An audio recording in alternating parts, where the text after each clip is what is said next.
Hola grupo, ¿cómo están? Espero se encuentren muy bien.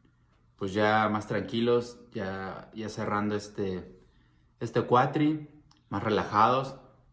Y pues bueno, no crean que se me olvidaba el último tema. Aquí se los voy a explicar de rápido. Es la parte de los tratados comerciales de México. Como tal, vamos luego a la definición de lo que sería pues, un tratado comercial, ¿no? Que son acuerdos que realizan uno o varios países con el objetivo de mejorar, de abarcar más áreas en la parte de su comercio exterior, de su comercio internacional, de incrementarlo. En general, los tratados de libre comercio, pues no es como el inicio, no es por donde los países comienzan a tener relaciones comerciales más amplias, sino que el tratado comercial o de libre comercio, perdón, pues es como ya de los últimos. Normalmente se inician con acuerdos preferenciales, es una forma muy simple de integración económica o es la más simple, donde pues se concesionan ciertas ventajas, ¿no? Arancelarias a las importaciones de otro país, o sea, sobre una mercancía o sobre un mercado en específico, ¿no? Es poquito. Después vendrían las zonas de libre comercio. Ya inicia la eliminación de las barreras al comercio entre dos países, pero cada país mantiene su política comercial con terceros, o sea, con otros países, digamos, soberana. Luego viene la unión aduanera, que ahora sí se eliminan las barreras al comercio y tienen una política arancelaria común frente al resto del mundo. Uh-huh. Eh, ya los derechos de aduana son uniformes hacia las importaciones con terceros. Después vendría un mercado común, que el mercado común es donde insertaríamos nuestro tratado de libre comercio, pues ya hay una libre circulación de factores productivos. Se eliminan barreras arancelarias y no arancelarias. Y ya lo último, así como el top o la evolución, sería en la Unión Económica, donde se armoniza toda la política económica de varios países, funcionan en un espacio integrado, se crea un marco de estabilidad e inclusive se va más allá de la parte económica en la Unión Económica, sino inclusive puedes abarcar más cuestiones de legislaciones que tengan que ver con cuestiones de derechos humanos, con cuestiones de políticas, inclusive hay una unión monetaria, ¿no?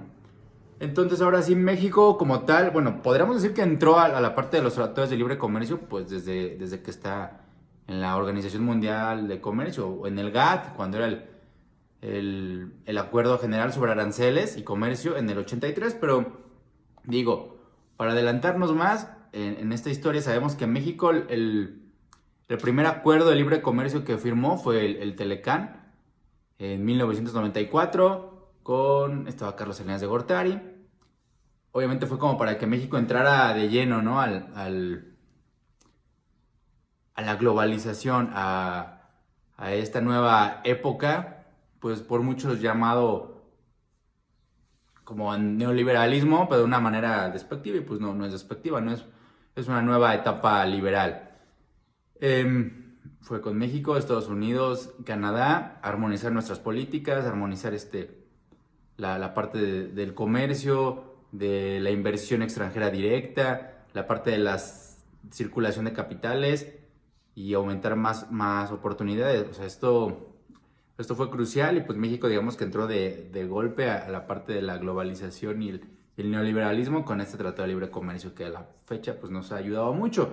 ¿Qué pasó? Pues desde 1994, o sea, más de 20 años, 94, 2004, 2014, o sea, casi 30 años en 2024 se hubieran cumplido ese tratado. ¿Qué pasó? Pues tuvo una revisión porque cuando entró Donald Trump como presidente de Estados Unidos, pues él alegaba que pues las balanzas ya eran deficitarias en cuestión de comercio, ¿no? Que Estados Unidos cada vez vendía menos, ¿no? Y compraba más, y entonces él lo puso a revisión, entró a revisión y bueno, digo, a final de cuentas también ayudó para nuestro lado. ¿Qué fue de lo que cambió ahora con la revisión del TEMEC, que ahora se le conoce así? Bueno, se le conoce aquí en México como TEMEC. Pues la parte de lo que en la industria automotriz y la industria textil, ¿no? Es donde más hubo ahí como reformas o cambios, porque se pedía que ahora tuvieran más componentes extranjeros los automóviles, o sea, que se compraran más cosas a Estados Unidos, las armadoras que estaban aquí en México, igual la parte textil, la parte de los salarios, como ya saben que Donald Trump decía que pues México se llevaba todo en la cuestión de los salarios, por eso se venían aquí las empresas, pues Donald Trump hablaba de que teníamos que pagar más y entonces por eso AMLO se comprometió a realizar una reforma laboral poco a poco, ¿no? Dentro de eso, pues la parte de aumentar los salarios, aunque no es directamente sobre la industria automotriz y textilera, pero pues a ver qué pasa, ¿no? Con esta revisión. También le cambiaron algo sobre la parte de que en el Telecán, pues con 6 meses de anticipación que tú avisaras, cualquier país se podía retirar de ese acuerdo y ahora pues no, van a ser 6 años, a partir de que entró en vigor, se va a revisar y posteriormente va a durar 16 años, ¿no? Este TMEC o el anterior Telecán.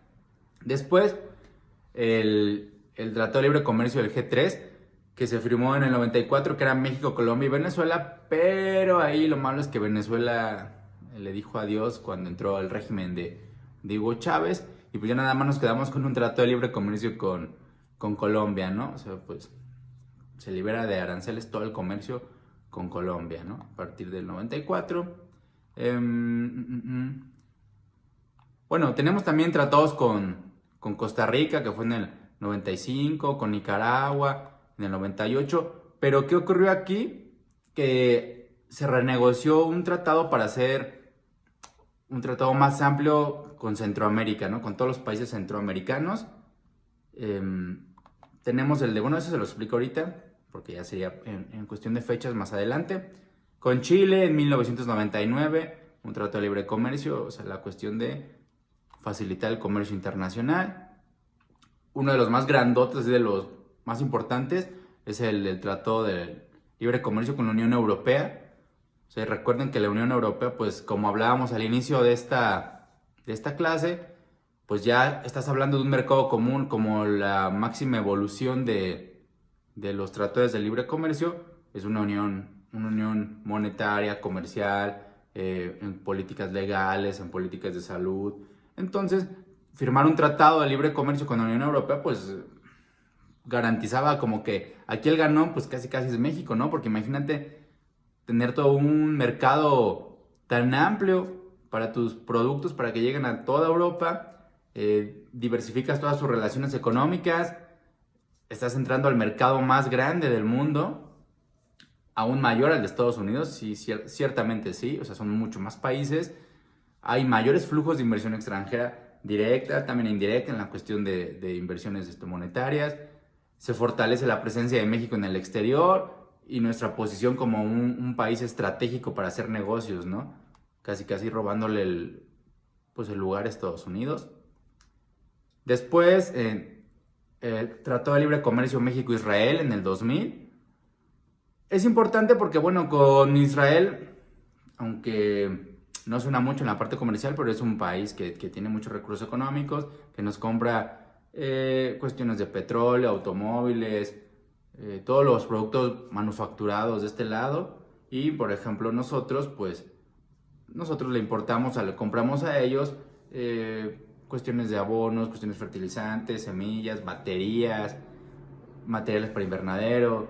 Entonces, pues es así como México también incrementa su participación en esta parte, digamos, casi de África, porque no tenemos ningún tratado o acuerdos con África. Después, en 2001, tenemos el Tratado de Libre Comercio de la Asociación de Economías de Libre Comercio, que son toda la parte de Islandia, Suecia, Suiza, Noruega. O sea, son los países, digamos, más progresistas, más libertarios en Europa. Entonces, pues tener tratados de libre comercio con este tipo de países, claro que nos beneficia, crea condiciones de competencia mucho mayores, se abren muchos mercados, como ahí son llamados hasta casi destinos o paraísos fiscales, se abren muchos mercados en la cuestión de contratación de deuda pública o inversión de deuda pública, liberalización de muchos servicios. Pues esos son países que no son como productores de materias primas ni de productos industriales, sino más bien son servicios.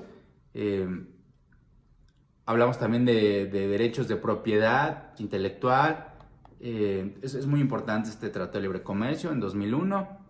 Después, cronológicamente, el que les hablaba, ¿no? Teníamos un Tratado de Libre Comercio del Triángulo Norte, que era con Guatemala, Honduras y El Salvador, en 2001. Y ese Tratado de Libre Comercio del Triángulo Norte, pues posteriormente se evolucionó, digamos, en un Tratado de Libre Comercio único, así se le puede conocer, en 2011, donde ya teníamos, pues otra vez, Honduras, Guatemala, El Salvador, pero ahora con Nicaragua y Costa Rica, lo que hablábamos a un inicio, ¿no? Entonces, ahora sí ya fue para armonizar todos estos tratados locales, digamos, de libre comercio locales con cada país. Recuerden que son países pequeños, entonces fue mejor, pues es para estimular en completo la expansión y la diversificación del comercio con estos países. Recuerden que está la teoría de que si se promueven mejores condiciones de vida en estos países, pues ya no habrá como tal migración de sus habitantes ni de este lado de México ni para Estados Unidos. Ese fue en 2011. Tenemos el de... se traba esta presentación. Con Perú en 2012. También un tratado de libre comercio importante. Dejen el avanzo. México-Panamá en 2015 también fue importante.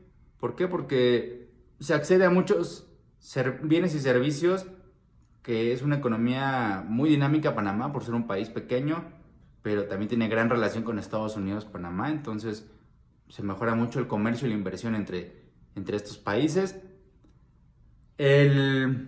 Digamos, el más importante, pero que aún no se lleva a cabo, es la Alianza del Pacífico, o este Tratado de Asociación Transpacífico, que ha sido pues casi como un sueño de 12 países, pero que pues no se logró otra vez por cuando llegó Donald Trump a la presidencia, porque él no estaba a gusto con, ya saben, con los tratados de libre comercio, porque sentía que Estados Unidos perdía mucho. Entonces, al final de cuentas, en 2016 pues se ratificó sin Estados Unidos.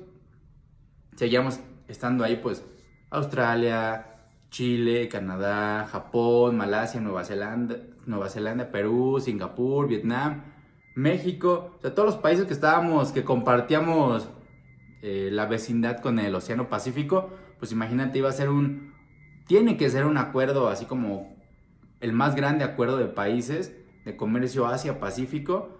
Es liberalizar el comercio para una alianza pues estratégica, que yo creo que sería la plataforma más grande en cuestión de libre comercio, pero por la parte de Estados Unidos que decidió salirse, pues las negociaciones se atrasaron, ¿no? Estas negociaciones pues no le fue tan bien, y quién sabe si ahora con el nuevo presidente en Estados Unidos puedan retomarse, y entonces pues seríamos nosotros también parte del acuerdo de libre comercio más grande que existe. Entonces siempre México ha estado así como ubicado como el país, o de los países que más acuerdos comerciales tenemos, donde se puede hacer negocios. Ya les hablaba en los videos anteriores de las clases de que pues hemos estado perdiendo lugares, nos ha ido un poquito mal, pues ya no somos tan atractivos para invertir, por lo que les comentaba, ¿no? Cuestiones de nuevas políticas del gobierno, pero aún así, pues México, con esta parte de los tratados tenemos mucho potencial. México es de los pocos países que tenemos acceso a los dos océanos, de un lado el Pacífico, del otro lado el Atlántico, conexión con la mayor potencia del mundo, o sea, tenemos una fronterota con él, con Estados Unidos. Con él tenemos el 80% de nuestras exportaciones e importaciones. También somos la conexión con Centroamérica y Latinoamérica. Entonces tenemos un muy buen país en cuestión de comercio, en cuestión de redes, y tenemos que explotarlo. Y pues ojalá no sigamos cayendo lugares en esta lista de países para invertir, de países donde mayor libertad de comercio hay. Y pues bueno, con eso sería como nuestro último tema. Y ahorita ya les pongo ahí, les explico en el tablón de los anuncios que sigue. Pues muchas gracias y nos estamos viendo.